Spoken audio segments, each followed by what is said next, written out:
you. Thank you, Starry, thank you, and I'm very, very, very happy to be with my sisters here because we've been in a journey for some time already. We were all like 5, 6 years old when we started. I always say that, you know. But we all have learned from each other. I do want to recognize that because one thing is before when we were organizing with Farmer Girl Women, I am in California, and I was a migrant with my parents. In different parts of the state. Some of us were born in the United States, and some of my siblings were born in Mexico. So because we were migrants, some of us were not able to go even through high school. But nonetheless, we were able to, we didn't have any excuses when we were adults. But at the same time, trying to organize with Farmer Girl Women is, we started more than 30 years ago. It was not an easy task because the majority, well, all of us are Latinas, had in our past, we were not used to getting together, but for, you know, preparing meals or do many things, crafts, church, things that were very, very important for our community, also for our families, but we were not, we started feeling that we were not taking care of ourselves the way that we had started doing it ourselves, you know? Entonces, what, I'm trying to speak Spanish at the same time, I don't know why. Okay, well, what happened is that, and I want to be very quick because we do have some militant people here that are very good in terms of keeping our time. And it's very good. Okay, so what happened throughout the years is that working with the women, it wasn't about we learned that in order because of so much exploitation in our communities, at work, within society, the discrimination, living in very, very harsh conditions, and where we were living the majority of the time, labor camps were all shacks, etc. It was just so many different things, and there was a lot of wage theft, all these things happening, you know. And some of us had been involved even with the United Farm Workers here in the 70s, and but then we learned that even though women were always trying to do change, they were not seen as leaders. And for some time, we felt it was important that we get together, talk about what were some of our concerns or issues, but then not just talk about them, not just try to give us each other support, but to think of ways and we could do something together.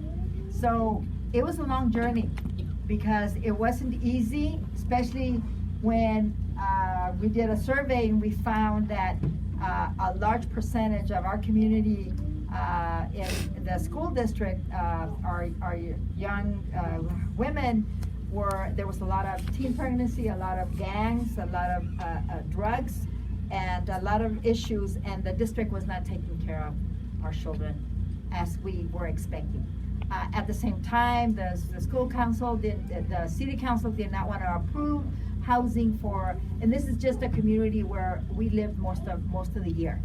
But then we would have to migrate out of that area. But nonetheless, when we started organizing and did that survey, we said, okay, because some of us were organizers already with the union, we wanted to do organizing in the community and working directly with women. So we said, okay, if the council is not representing us, let's take them out, let's get other people. And if the school district is not doing, okay, let's take them out, and because we had gone to their meetings and they were not paying attention to us. So we said, okay, you don't want to pay attention to us, we'll give you attention, but in a different way. So we change things, and of course, many groups, especially men, I only have one man in there, see? Anyway, okay. what happened is that I just want to share that story, that part, is because from that part we did a lot of work and we've done a lot of change in our communities. What ended up happening is that even though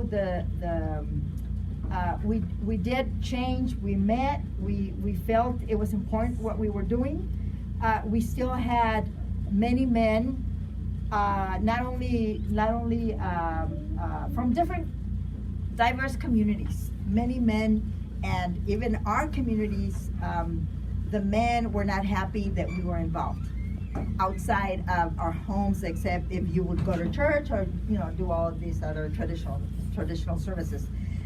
So we had to learn that we needed to organize our families. We needed to talk with them in a way that they would understand that this was to benefit our family first, because if we got their buy-in, then it was going to be the family organizing, not just women organizing.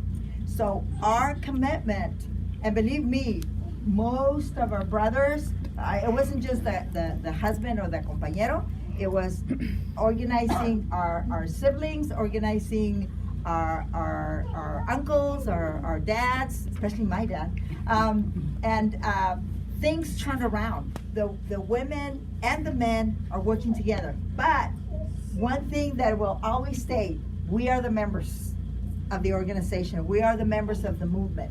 And they have learned how to deal with that. Why? Because they started understanding that yes, we as a community, we respect that the men are the head of the household when they do good work. But at the same time, we're the center of the family. And being the center of the family is what makes a difference, because looking at ourselves as the center, we can organize our family since the beginning.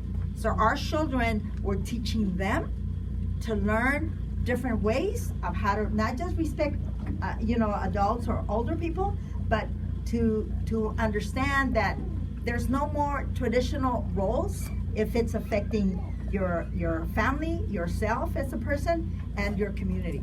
So I'm going to stop there, and maybe you want to ask questions, we can answer. Thank you.